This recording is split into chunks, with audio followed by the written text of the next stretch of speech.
করে দেব, জান্নাতে যেতে তো আর কোনো অসুবিধা নাই। আল্লাহ পাকের ঘোষণার পরে নবীজি সামনে আসি আপনাকে উম্মতকে ডাকি বলে, মান আহাব্বা সুন্নতি ফাকাত আহাব্বানি ওয়া মান আহাব্বানি কানা মাই ফিল জান্নাহ। আমার সুন্নতের অনুসরণ করে যখন তুমি আল্লাহর প্রিয় হয়ে গেলা, আল্লাহ তোমার গুনাহ মাফ করে দিল, তাহলে জান্নাতে যেতে আর কোনো বাধা নাই। উম্মত আয় আয় আমার সাথে আয়, আমি তোকে সাথে করে জান্নাতে নিয়ে যাব। তার নবী আমাদের মডেল, নবী আমাদের মডেলের অনুসরণ কি আংশিক করতে হয় না 16 আনা করা লাগে? আংশিক না 16 আনা? বুঝে শুনি বলে, আংশিক না 16 আনা? 16 আনা। যথাসময়ে এখানে আজান হবে, নামাজ হবে, হুলস্থুল করিয়েন না, কথা শেষ সময় কথাটা বোঝা দরকার। একটা জামা ছিলাম, আমার একটা ছেলে বিদেশ থাকে, পছন্দ করে আমার জন্য দামি একটা কাপড় পাঠাইলো। অম্বরনগর বা কাজিরাট বাজারে যে একটা টেইলারকে নিজের গায়ের জামা একটা মডেল দিয়া বললাম, হুবহু এই মডেলে, লম্বা 48 ইঞ্চি মাপিল, 24 ইঞ্চি হাতা, বুতাম ফেলেট এরকম হুবহু এই মডেলে একটা জামা ছিলে। হাইরবানি আরব সিলেট নিয়ে কত? 600 নিয়ে কাপড় দামি, তোর 700 টাকা দিন। কদিনে দিবি? 15 দিনে। ঠান্ডা মাথা আস্তে ধীরে করিও, 20 দিন সময় দিলাম। 20 দিন পরে জামা আনতে গেল, পুরাতন জামার সাথে নতুনটা মিলে দেখে জামার সামনের অংশটা 48 ইঞ্চির জায়গায় 53 ইঞ্চি, পিছনটা হয়ে গেল 43 ইঞ্চি, এক হাতা 24 ইঞ্চি, আরো হাতা 28 ইঞ্চি, বুতাম প্যালেটের উপর অংশ হলো 1.5 ইঞ্চি, নিচের অংশ হলো আধা ইঞ্চি। জামাই গান বনি আসতে গেলেন না, কিনলে মডেল মতো হয় না, এটা আনবে না। টেইলারে যদি কয় বেলা কোত্তা নাও গা, কদিন গাত দিলেই তো চলে, এত কিন্তু গান লাগেনি। শক্তি থাকলে একটা থাপ্পড় দি গালের ধার থালে দেব, বদমাইশ, নষ্ট করছো জামা, আবার ওয়াশ করস। কথা কন ঠিক কিনা? জামা তো নষ্ট করলে আবার ওয়াশ করস। হুলস্থুল করে মানুষ থুবায়, বাজার লোক একত্রিত করে সালিশ করাই আর টাকা উসুল করে নিয়ে আসবে। কথা কন ঠিক কিনা? দুনিয়ার জামার বেলা যেরকম মডেল যদি পুরানা হয় কেউ গ্রহণ করে না, এই কথা কেউ বলে না যে জামা একটা না কদিন গাদ্দি শেষ করে ফেলি। মুসলমান আপনি কেমনি বিশ্বাস করলেন কিয়ামতের ময়দানে ইসলামে না একটা পালন করলেই তো চলে, হুবহু নবীর মডেল পালন করার কি দরকার? এই কথা বলে যদি দুনিয়া চালান, আখিরাতে আপনার ইসলাম গ্রহণযোগ্য হবে না। ঠিক নেই? হাদিসের আসছে বিশ্বনবী জনাব রাসূলুল্লাহ সাল্লাল্লাহু আলাইহি ওয়াসাল্লাম বলেন, হাউজে কাউসারের পাড়ে আমার মিম্বর, ওই মিম্বরে আমি বসা অবস্থায় আছি, আমার কোটি কোটি উম্মতরা আসবে, হাউজে কাউসার থেকে পানি পান করাবো। হাউজে কাউসারের পাড়ে এই পরিমাণ গ্লাস জমা আছে যেটা আকাশের তারকার চেয়েও বেশি। আকাশের তারকার চেয়েও, যাতে আমার কোনো উম্মত ধাক্কা ধাক্কি করতে না হয়, কারো কারণে কারো পানি পান করতে অসুবিধা না হয়, আকাশের তারকার চেয়েও বেশি হবে। ঠিক এই মুহূর্তে অম্বরনগরের কিছু লোক আমার সামনে আসবে পানি পান করার জন্য। আমি চিনি, ওই তো আব্দুর রহমান, ওই আব্দুল মালিক, ওই আব্দুল খালেক, ওই সুফিয়ান আমার সামনে আসবে। আমি খুশি হইয়া পানি পান করার প্রস্তুতি নেব। হঠাৎ করে দেখলাম আমার সামনে আর আমার উম্মতদের সামনে একটা পর্দা ঝুলে দেওয়া হলো। তারা গায়েব হয়ে গেল, উম্মতদেরকে আর দেখিয়েন না। পেরেশান হয়ে গেলাম, উম্মতরা গেল কোথায়? ফেরেশতাদেরকে ডাকলাম, কি ব্যাপার? এরা তো আমার উম্মত, চিনি, নাম আব্দুর রহমান, আব্দুল মালিক, আব্দুল সাফান, সুফিয়ান, কেন তোমরা আমার সামনে তাদেরকে মাঝখানে পর্দা ফেলাইয়া দূরত্ব করাইয়া দিলা?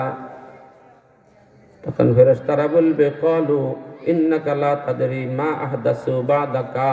নবী আপনার উম্মত বলে, তবে তারা ইসলাম এবং সুন্নতকে জানতেন ভাবে গ্রহণ করছে, একটা হলেই তো হয়, 16 আনা পালন করতে পারে নাই। তারা সুন্নতের জামা, ইসলামের জামা গায়ে দিয়ে দেখলো, যুগের সাথে তাল মিলাইয়া জামাটা একটু ডোলা হয়েছে, কেসি দিয়ে কাটে সিয়ন করছে, কোনো একটা অংশে যুগের সাথে তাল মিলাইতে যা খিসমরে হয়েছে এটাকে কাটে বড় করছে। প্রয়োজনে তারা তাদের রুচি মতো কিছু বাড়াইছে, কিছু কমাইছে। আল্লাহ পাক বলেন, আমার মডেল 16 আনা গ্রহণ করে নেই, না 16 আনা গ্রহণ করে নেই। নবীজি তখন বদদুয়া দিয়ে বলবে, সোহকান সোহকান লিমান গায়্যারা বাদি, দূর হ, দূর হ, কমবক্তকার কোথায়? আমার পরে আমার দিন পরিবর্তন করে দিয়েছে, বের হয়ে যায় এখান থেকে। নবী ধাক্কায় বের করে দিবেন। তাহলে বোঝা গেল মডেল কিছু অংশ পালন করলে হবে না, 16 আনা পালন করা লাগবে। কথা কোন ঠিক কিনা? বিশ্বনবীকে অনুসরণ করব কিছু কিছু জায়গায় না সব জায়গায়, সব জায়গায়, আসতে করেন দে, সব জায়গায়, কিছু জায়গায় না সব জায়গায়। সব জায়গায়। এবার আমি আল্লাহর সঙ্গে আল্লাহর একটা চ্যালেঞ্জের কথা বলি, তারপর নবীর পক্ষে তো একটা চ্যালেঞ্জ দেবো। আল্লাহ কাফের বেদিনরে ডাকি কয়, ইয়া মাশারাল জিন্নি ওয়াল ইনসি ইন ইসতাতাতুম আন তানফুযু মিন আকতারিস সামাওয়াতি ওয়াল আরদি ফানফুযু লা তানফুযুনা ইল্লা বিসুলতান।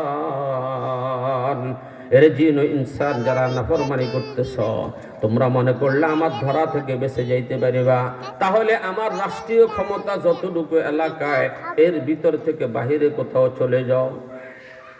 আল্লাহর ক্ষমতার বাহিরে কোথাও জায়গা থাকলে চলে যাও, আসেনি জায়গা, কথা কর না কেন? চ্যালেঞ্জের পর আল্লাহ ঘোষণা দেন, লা তানফুসুনা ইল্লা বিসুলতান। পৃথিবীর যেখানেই যাইবা সেখানেই তো আমার ক্ষমতা, যাওয়ার কোনো জায়গা নাই। আমিও বলবো এই কথা, বিশ্ব নবীর আদর্শকে বাদ দিয়ে তোমার ঘর সাজাইবা। যদি নবীর আদর্শ থেকে উত্তম আদর্শওয়ালা দুনিয়াতে কোনো লোক খুঁজে পাওয়া যায়, আসেনি কি? সমাজ ব্যবস্থায় নবীর আদর্শকে বাদ দিয়া ভিন্ন আদর্শ গ্রহণ করিবা। যদি নবীর আদর্শ সমানও যদি কাউকে পাও তাহলে সেটা গ্রহণ করো। আল্লাহর কসম, দুনিয়ার জীবন চলার কোনো অংশে আমার নবীর সমপরিমাণ আদর্শওয়ালা লোক পৃথিবীতে খুঁজে পাওয়া যাবে না।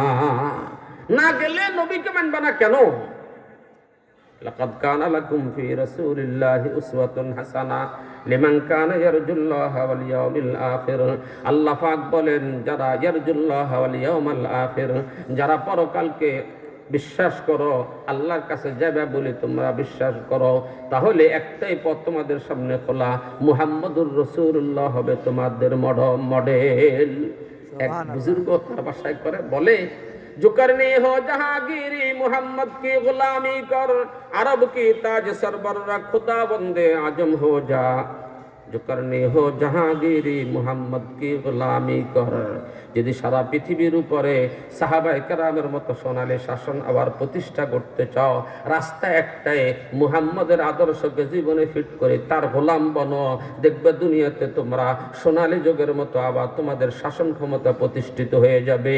আরব কি তাজ সরবর রাখ খুদা বন্দে আজম হো যা। নবী মুহাম্মদের আদর্শ, আরবের যে আদর্শ আছে সেটা তোমার জীবনে ফিট করো, তো দেখবা পুরা আজম জাহান তোমার পায়ের উপরে পড়ে তোমাকে সালাম করিবে। তো নবীজির আদর্শ থেকে উত্তম আদর্শ কি হতে পারে? তাহলে মানবো কাকে? কোরআন মানবো কাকে? মানেনি কি? একটা বিয়ে শাদীতে যে অনুষ্ঠানগুলো করি, কোনো দিন কি অশেখপুর হুজুরের কাছে গেছিলাম না যে হুজুর গেট এভাবে সাজাই, আলোকসজ্জা করি, গায়ে হলুদ দিই, মেয়েদেরকে দিয়ে নাচাই, এবং ছেলেকে গোসল করে বেলা মেয়ের বাড়ির থেকে উপযুক্ত মেয়েদেরকে নিয়ে বেগানা পুরুষের ডলি গোসল করাই। আবার ছেলের পক্ষ থেকে কিছু বেগানা যুবক ছেলেরা যাইয়া মেয়েকে গায়ে হলুদ লাগে আর ডলি গোসল করায়, বা মেয়েরা গোসল করায়, বেটারা খাড়ায় ছবি উঠায়। হুজুর এটা কি আমার নবীর আদর্শ নেই, এটাকে সুন্নত নেই, এটাকে জায়েজ নেই? কোনোদিন কি জিজ্ঞাসা নেই কি? তো কিসের মুহাম্মদ সাল্লাল্লাহু আলাইহি ওয়াসাল্লামের অনুসরণকারী হলেন? আহারে, দুনিয়াতে যাকে ভালোবাসেন তার অনুসরণ করাকে নিজের জন্য খুশির আর আনন্দের মনে করেন। অম্বরনগরের যুবক ছেলেরা মাঝে মাঝে ডিজাইন করা চুল কাটে, নতুন একটা ডিজাইন বাহির হয়, সেলুন দোকানে ভিড় পড়ে যায়, সিরিয়াল দেখে থাকে একই ডিজাইনের চুল কাটার জন্য, যেটা 20 বছর আগে কাটলে মানুষের কিন্তু আস্থা পাগল।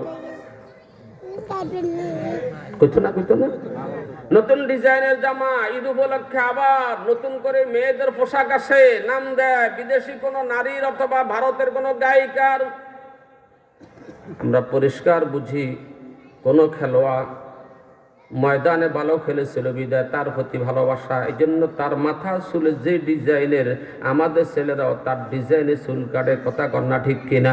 কোনো নায়ক গায়কের প্যান্ট বা শার্ট যদি ভালো লাগে সেটা ব্যবহার করে।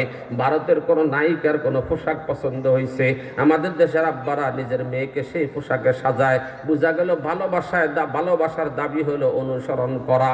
বাবারা এই কথা মনে রাখবেন, যে যাকে ভালোবাসে তার সাথে তার হাসর হবে। গায়ককে ভালোবাসলে তার হাসর তার সাথে হবে, নায়ককে ভালোবাসলে তার হাসর তার সাথে হবে। ভারতের নায়িকাকে ভালোবাসলে হাসরটা আপনার মেয়ের ভারতের নায়িকার সাথে হবে। বিশ্বনবীকে যদি ভালোবাসেন, খোদার কসম আপনার হাসরটা বিশ্বনবীর সাথে হবে। তাহলে গায়ক নায়কের অনুসরণে তার ডিজাইন নকল করতে পারলেন, বিশ্বনবীর অনুসরণে তারটা কেন পারলেন না?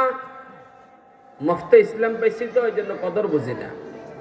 মুফতি ইসলাম পাইছি, কদর বুঝি না। দুইটা ঘটনা বলে আলোচনা শেষ করে। ওয়াইস করণী নাম শুনছেন না?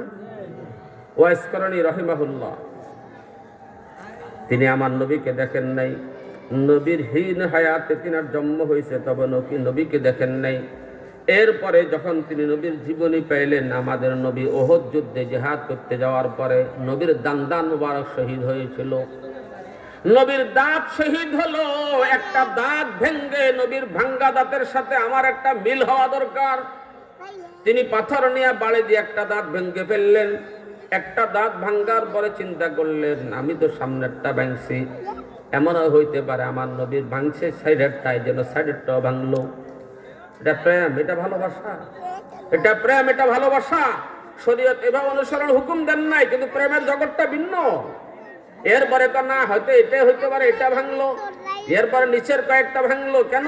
যাতে নবী আলাইহিস সালামের অনুসরণটা হয় আমার দাঁত ভাঙ্গার মধ্যে। সুবহানাল্লাহ।